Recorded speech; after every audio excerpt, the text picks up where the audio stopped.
step, something in my jeans. FOI, you know that's the team, huh? Peace. This is your brother Aidan X, and welcome to the processing class.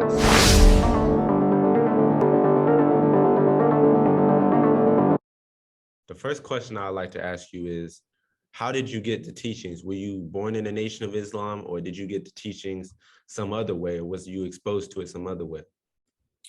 I happened to, my father was registered. Um, I wasn't technically, actually born into the nation, but you can pretty much say I was. I was 5 when he joined. And, I was just around it, just growing up. I grew up in 2 different states, in Massachusetts and also in Kentucky. So, I'll get a little bit of that and get a little bit of the other world somewhere else. And you know what I'm saying? So that's how I got introduced to it. That's how I knew about it at a very young age. But as far as my formal introduction to it, that happened around age 20 or at age 20. Yes, sir. And were you raised kind of strict? Because we have a lot of people that have parents that's, registered and that know the teachings, and the children may be raised a certain way. The children may be raised strict. Were you raised strict? Was there restrictions growing up due to your father knowing the teachings? No, sir.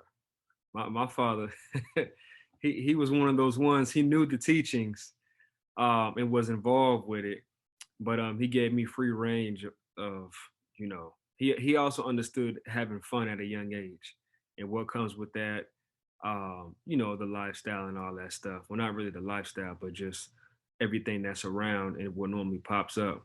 So every now and then he'll just drop some seeds on me, and things like that. But like I said, I didn't live with my father. I didn't live with him until I was 15 years old. And before that, I was with my mother. Now, my mother was the strict one. She came with all that army stuff, military, all that crap. I'm just like, man, I need to get up out of here. So that's what happened with that. But no, sir, my father was never strict on anything. Yes, sir. And so what made you want to register at 20? People watching this, man, they said that's such a young age. So what made you want to register at 20 and Yes, take sir. on that challenge? I was actually 21. I just happened to I took that step to stay committed to listening first when I was 20. After I first, growing, I'll just tell you the whole story. Growing up, I would always, like, how you would envision on yourself, like how you would want to be when you get older. So on the East Coast, man, they real articulate with their words and stuff like that, and a very, very passionate. We call that aggressive and things like that. So growing up, that was just the idea of how to be. So when I envisioned myself, I always said I wanted to be, speak very, very articulate, be able to use my mind to develop myself and be correct at all times. I just wanted to be real smart and intelligent, and have that real strong posture and look and things like that. So, multiple years went by. Then when I saw the minister teach, I said to myself, that's exactly how I always visioned myself to be like. And mind you, I never listened to the minister at all. Like, my father was in the nation, but I wasn't dealing with that. I was into other things. So when I saw that, I said, okay, if I can stick to this course, eventually I would become the way I always wanted to be, posture wise.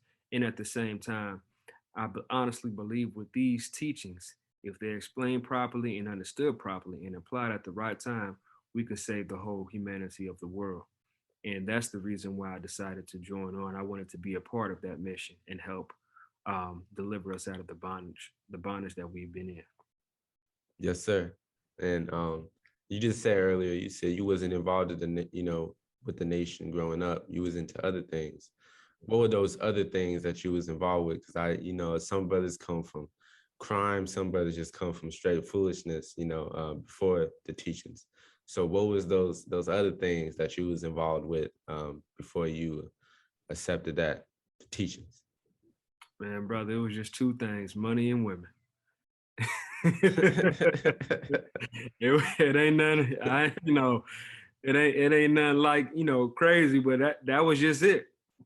Because that's just what I saw a lot when I seen I was in gangs and stuff like that. I was involved with that. Um, I was selling weed at 13 years old in middle school. Then I dove into the crack field a little bit. Um, that stealing things like that, misusing, mentally abusing women by playing games and lying and all that stuff. That's another form of abuse, not being honest. Um, just going through that. But I always knew, even at that time, because like I said, I had that thought in my mind, like I know I'm just doing this because everybody else doing it. But I know for a fact I can most definitely do some other things. And I believed in myself always. So when the opportunity came, I just took advantage of it. Yes, sir.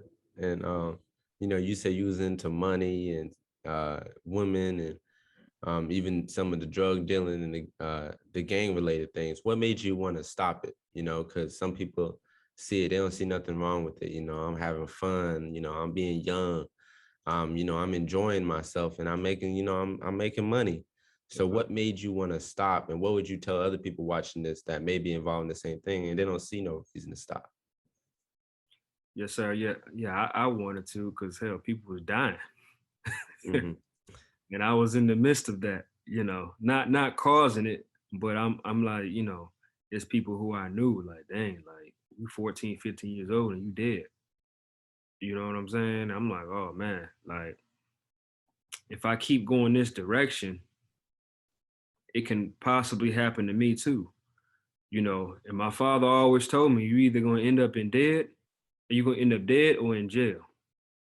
So when I ended up in jail at 14, I'm sitting there like, damn, it was one or the other, and I got this one this time.